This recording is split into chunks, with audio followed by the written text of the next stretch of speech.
دیکھیے ایک political process جس میں عوام نے بھرپور شرکت کی، پولیٹیکل پارٹیز نے نہ صرف جلسے کیے، ایک پورا پولیٹیکل پروسیس آزاد جموں اور کشمیر میں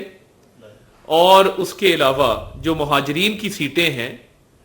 ان پر ایک کمپلیٹ پولیٹیکل پروسیس جو ہے وہ چلا، اور لوگوں نے نہ صرف بڑھ چڑھ کے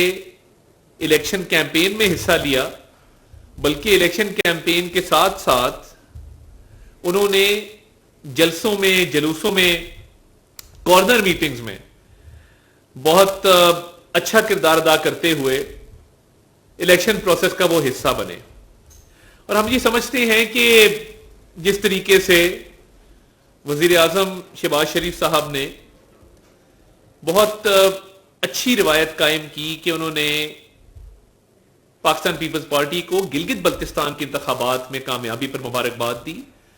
اور سب سے پہلے مبارکباد دی، تو میں یہ سمجھتا ہوں کہ یہ تھوڑی برداشت کا، تحمل کا اور رواداری کا مظاہرہ کرنا چاہیے۔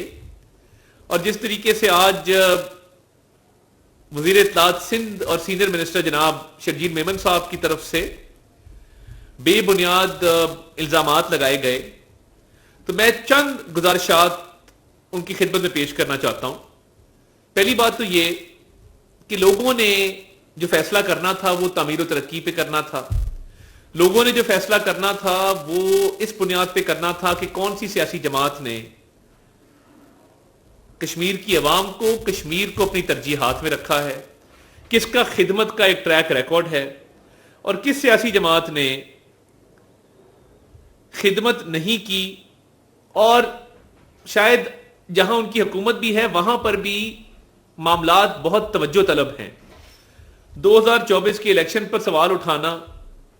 تو کیا وہ سوال سندھ پہ نہیں اٹھتا اگر آپ وہ سوال اٹھاتے ہیں؟ اور اس کے بعد بے بنیاد الزامات لگانا تو کیا ہی اچھا ہوتا اگر ناقابل تردید ثبوت بھی پیش کیے جاتے، شواہد بھی پیش کیے جاتے اور کہا جاتا کہ جی یہ شواہد ہیں، یہ ثبوت ہیں۔ دیکھیے گلگت بلتستان کے الیکشن کے دوران ہمیں نظر آیا کہ پیپلز پارٹی کی کیمپین وہاں موجود تھی، پیپلز پارٹی کے رہنما وہاں موجود تھے، بلاول صاحب نے اچھی کیمپین چلائی، اس کا نتیجہ نکلا آزاد جموں اور کشمیر کے الیکشن میں مسلم لیگ نون کی قیادت میاں محمد نواز شریف صاحب نے اور ان کی پوری ٹیم نے جہاں جلسے کیے، کیمپین چلائی اور ایک ہوا چلی مسلم لیگ نون کی، وہ بھی پوری دنیا نے دیکھی، تو آپ کیمپین بہتر کر لیتے، آپ معاملات کو بہتر طریقے سے چلا لیتے۔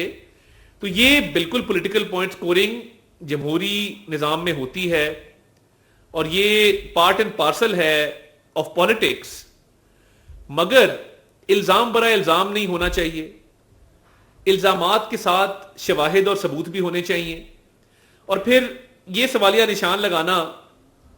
کہ جی یہ 2024 میں ہوا اور یہ اب ہوا اور فارم 47، تو آپ تھوڑا سا ذرا اس پر حوصلہ کریں اور اعلیٰ ظرفی کا مظاہرہ کرتے ہوئے، جس طرح مسلم لیگ نون نے گلگت بلتستان میں آپ کو مبارک دی تھی، آپ مسلم لیگ نون کو مبارکباد دیں۔ دیکھیے، اور میں میرے اپنے حلقے کے اندر جو مہاجر کی سیٹ پہ الیکشن ہو رہا تھا وہاں پہ پیپلز پارٹی کی کوئی پوزیشن نہیں تھی، ان کی ایک سیٹ پہ ان کا کینڈیڈیٹ ہی بہت کمزور تھا، دوسری سیٹ پہ ان کا کینڈیڈیٹ نہ ہونے کے برابر تھا، اور ڈور ٹو ڈور کیمپین ہو، کارنر میٹنگز ہوں، جلسے ہوں، Peoples Party was missing from the equation. اور اسی طرح جو آزاد جموں اور کشمیر کی سیٹیں ہیں اس پر سرویز بھی ہوئے، اس پہ ماہرین نے اپنی رائے بھی دی، تو کیمپین بہت اچھے طریقے سے چلی، جلسے مسلم لیگ نون نے بھی کیے، پیپلز پارٹی نے بھی کیے۔ تو میں یہ سمجھتا ہوں کہ یہ جو نوک جھوک ہے بالکل یہ چلتی ہے، جمہوریت کا حصہ ہے، سیاسی نظام کا حصہ ہے، مگر اب یہ جو الزام تراشی کی جا رہی ہے، اور اب الحمدللہ کیونکہ ہمیں سمپل میجورٹی حاصل ہو چکی ہے تو اس کو خوش دلی سے تسلیم کرنا چاہیے۔ اگر یہ اسی طرح الزام تراشی کرتے رہیں گے تو اس کا نتیجہ کوئی نہیں نکلے گا، کیونکہ ان کے پاس نہ ثبوت ہیں، نہ ان کے پاس شواہد ہیں، نہ ان کے پاس کوئی آرگیومنٹ ہے۔ تو بالکل آپ کا اگر منشور کمزور تھا یا آپ نے تعمیر و ترقی میں کبھی حصہ نہیں ڈالا کشمیر کی، اور مسلم لیگ نون کی قیادت میاں نواز شریف صاحب نے ہمیشہ کشمیر کی ترقی کو اپنی ترجیحات میں رکھا، شہباز شریف صاحب وہاں پہ دانش اسکول بنا رہے ہیں، ہائی ویز بنا رہے ہیں، کنٹریبیوٹ کر رہے ہیں ٹورڈز کشمیر ڈیولپمنٹ، تو ہماری قیادت تو وہاں پر یہ نعرہ لے کر گئی تھی کہ پنجاب کے اندر بہت ڈیولپمنٹ ہوئی ہے تمام مسلم لیگ نون کے ادوار میں، شہباز شریف صاحب کے دور میں بھی، مریم نواز شریف صاحبہ کے دور میں بھی. تو آپ کے منشور میں کیا تھا؟ کون سے ایسے پروجیکٹس تھے جو آپ نے اپنے صوبے میں اپنی حکومت کے ذریعے ایگزیکیوٹ کیے، جو آپ نے کہا کہ جی یہ تعمیر و ترقی ہم یہاں پر بھی کریں گے؟ تو دیکھیے، یہ عوامی فلاح و بہبود، عوامی خدمت، تعمیر و ترقی، یہ منشور تھا، یہ ہمارا ویژن تھا جس پر لوگوں نے ووٹ دیا. اور الیکشن کیمپین بھی کسی کی سپیریئر ہوتی، کسی کی نہیں ہوتی. تو دیکھیے، جس طرح میں نے تسلیم کیا کہ گلگت بلتستان میں آپ کی اچھی کیمپین تھی اور آپ نے اچھے جلسے بھی کیے، آپ نے اچھی کیمپین بھی چلائی، اس کا نتیجہ نکلا. اسی طرح مسلم لیگ نون کی کیمپین آزاد کشمیر میں بہتر تھی.